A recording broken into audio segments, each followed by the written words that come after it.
Hi, in this video we'll learn how to simplify rational expressions. So let's take a look at this example. If you notice that the denominator is a quadratic equation or it's a polynomial, and we can factor this polynomial. So we're going to factor the denominator first. So let me write that down first.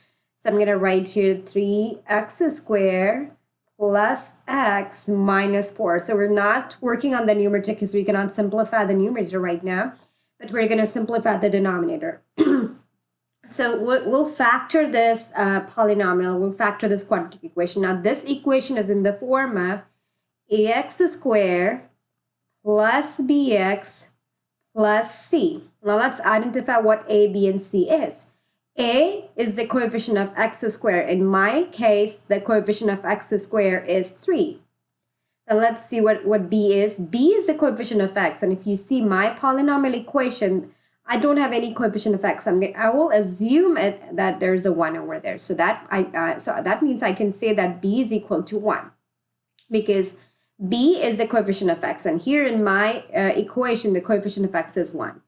Now, c is the constant term. Now, you see that the c is -4 here. So, c will be equal to -4. Make sure you include the sign as well, because in the standard form of quadratic expression, you don't have any negative sign. So, if you do see the negative sign in the polynomial equation, then that will be a part of a, b, and c.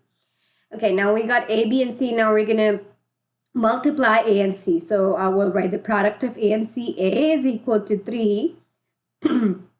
And c is -4. I'll write that inside the parentheses. So 3 times -4 will be equal to -12. Okay.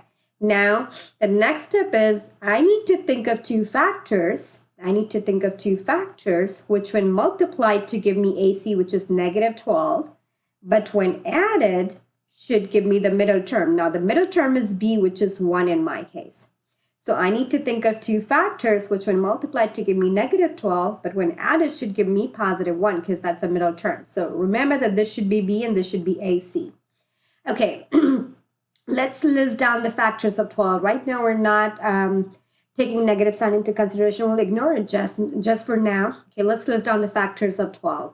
So the factors of 12 could be 2, 6, and 3, 4, and then 12 and 1. Okay, let's see if 2 and 6 will fit here or not. So 2 times 6 is 12, but 2 plus 6 or 2 minus 6 cannot be equal to 1. So this will not work out. So we can ignore this one. Now let's see 3 and 4. So 3 times 4 is going to be 12.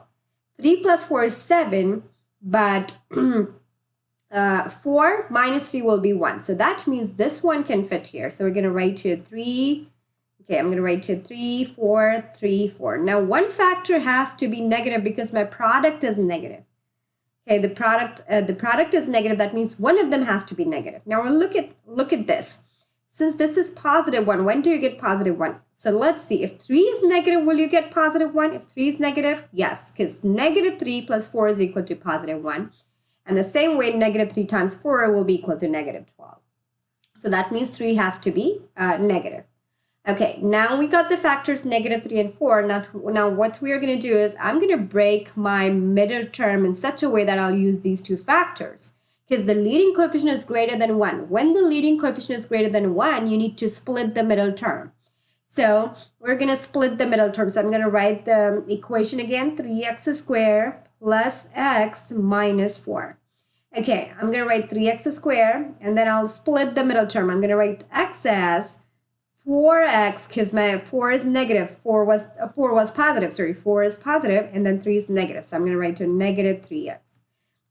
Now, if you see, I have not changed the value of the expression because plus x, I have plus x. The middle term is plus x. If you take away 3x from 4x, you will still get x. So 4x minus 3x will be equal to x. That means I did not change the value of the expression. This is just a different way of writing x. And now -4. So what we did is we split the middle term in such a way that we use the two factors. Now it doesn't matter if you write -3x first and then +4x later. You can write -3x first and then after that you can write +4x. That will not that will not matter, because as long as the value of the expression is same, the order will not matter here. Okay, now let's see. We'll make two groups first. This is the first group and this is the second group. Okay, let's see what is common in the first group. What can I factor out? I can factor out x because I see that they both have x in them. Now, if I remove one x from here, what will be left inside? If I remove one x, so this is x squared. This x is twice. X times x will be x squared. So if I factor out one x, then I will have one x inside and then I will have 3 along with it. Then plus sign, if I remove x from here, I will only be left with 4. So this is, I got x times 3x plus 4. Now what is common here in this group? I don't see anything common here. So what I'm going to do is since they both have negative sign, I'm going to factor out the negative sign and I'm going to factor out 1. Because if you don't have anything, you can just factor out 1. So we factor out -1 here because they both have the negative sign and we don't have anything to factor, so we can always factor out 1. So I factor out -1 here. If I factor out -1, if I take away the negative sign here, 1 doesn't matter. You can just ignore 1. If I take away negative sign here, or what you can do is, if you divide this term, -3x divided by -1, you're going to get 3x, positive 3x. So you think about this. If you divide -3x with -1, negative and negative sign will cancel out each other. 3x divided by 1 is going to be 3x. So that is a different way to do it. You can divide your term with your factor and you get the answer. You can write that inside the parentheses. So you get 3x. So if you take out negative sign common, you get 3x. Here, if you take the negative sign common, if you factor out the negative sign common, you're left with positive 4 because you factor the negative sign. So you don't have any negative sign left inside. So now you see that I got two different terms. This is the first term and this is the second term. Now, what is common in these two terms? I see that 3x plus 4 is common in both of them. So I'm going to factor that out. So let's factor that out. 3x plus 4 is common in both of them. If I take away 3x plus 4 from the first term, I'm only left with x. So I'm going to write x here. And if I factor out 3x plus 4 from here, I'm only left with -1. So I'm going to write x minus 1. So now we finally factor this equation, which was our denominator initially. So we factored our denominator and we got this answer. So I'm going to replace my denominator with the factored form. So I'm going to write here 3x plus 4 over, okay, I'll write my factored form, 3x plus 4 times x minus 1. And let's divide out the factors which are common. I see 3x plus 4 in the numerator and the denominator, so I'm going to cross them out. I'm going to cancel them out. Now I'm only left with x minus 1 in the denominator. Since I don't have anything in the numerator, I can write there, I have a 1 on the top and then x minus 1 in the denominator.